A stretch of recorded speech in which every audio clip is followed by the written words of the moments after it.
was lucky today. I just got home from work, took the wife's car because that car windshield washer doesn't work. If you can see behind me here, we got a whole bunch of snow on the ground.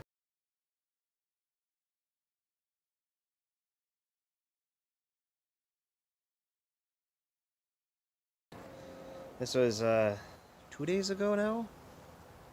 Had a little fun in it. But the washer pump went out. And I don't know if it's the fuse or if it's the pump. And I watched a 1A Auto video, and I got to take out the headlight, the bumper, everything else to get to the pump, and I don't want to. So I'm going to see if I can shortcut it. Maybe I can really shortcut it and it's just a fuse. But I'm going to get the car moved over here, and I got lucky enough that the ground's semi-dry where I got to work. Let's get at it.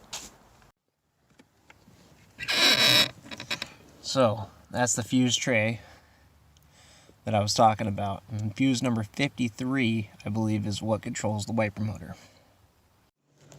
So here's the flap and the 3 bolts. Pop it down, and there it is right there. Easy access. Not bad at all.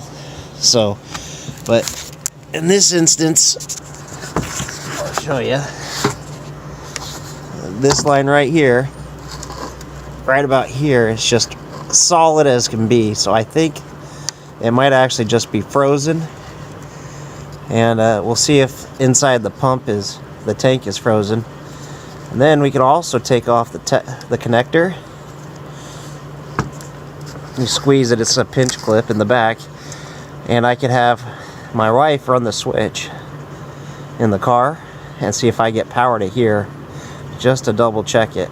Also, while she's doing it, I can feel this to see if it's vibrating. Also, if the fluid comes out of here and the pump runs, then it tells me for sure that it's going to be a frozen line.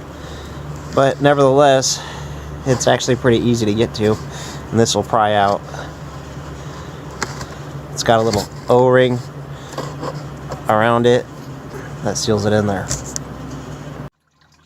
So I only maybe spilt half a quart down here, but what I've done,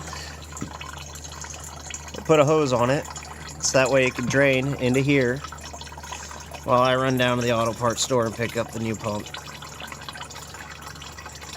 So we're going to do that. We're going to race the clock, I guess. So I just picked up the new washer pump at the Auto Zone. And the only guy there at the counter, blowing his nose all over his hands. Pretty disgusting, to be honest. Of course, he's the one that helps me. So I don't even really want to touch this pump box.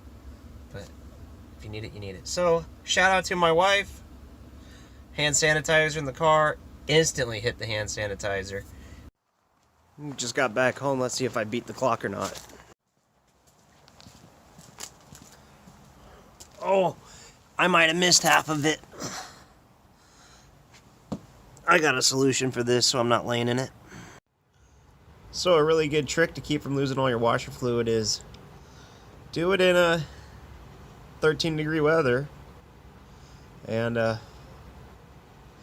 it'll freeze and you won't spill it all. So that might have been the issue with it, but we're gonna finish replacing it because I already broke the old one trying to get it out, and well, I guess I could probably put it back together and use it, but it's real simple. You just kind of take your pry tool, get up under it one side, give it a twist, go to the other side, give it a twist, and pull it out, and just work it back and forth and pull it out real easy.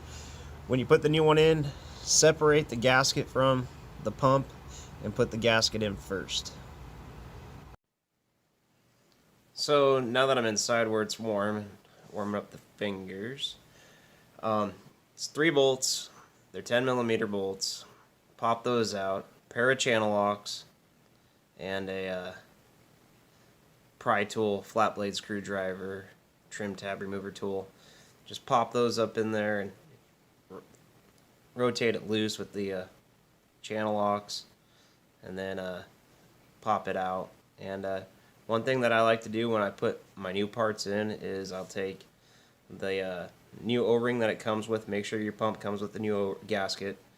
put the gasket in there, and then you can either lubricate the inside of the gasket with Vaseline or the outside of the pump shaft, and then it'll slide in really easy. And I do that just so that way it doesn't cut, tear, or mar the rubber gasket there. Anyway, thanks for watching. Hope this helps you replace your pump, and don't forget to subscribe, like, and share this video. If you think this video was totally bogus, well, it kind of was, because I used a new camera and the camera actually was broken after I got done filming. So all the pictures turn out Johnny and like that, and you can't read it.